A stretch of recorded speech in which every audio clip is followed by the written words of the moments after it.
Մեծարգո փոխխոսնակներ, հարգելի գործընկերներ, ես շնորհակալություն եմ հայտնում այս նախագծի համար եւ կարծում եմ այստեղ սոցիալական անարդարություն չկա, պարոն Նազարյան, ինչի համար, որովհետեւ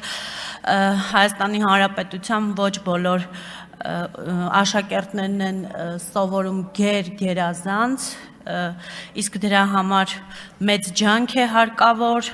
դրա համար մեծ կամք է հարկավոր եւ այն երեխաները, որոնք մեծ ջանք, եռանդ կամք են ներդնում ուսման մեջ, նրանք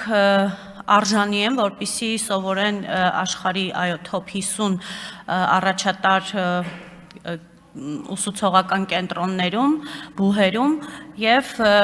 ես կարծում եմ, որ բանակին էլ սա չի խանգարի, որտեղ մեր պետությանը միայն զինվորներ պետք չեն, մեր պետությանը նաեւ պետք են գլուխներ, որոնք կօգնեն պետության տարբեր ճյուղերի զարգացման համար, ուստի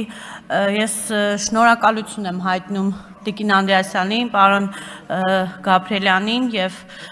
նաեւ Պաշտպանության հանձնաժողովին այս նախագծի համար եւ մեր երեխաներին էլ կոչ եմ անում, որ այնքան լավ սովորեն, որ կարողանան օգտվել այս նախագծից, շնորհակալություն։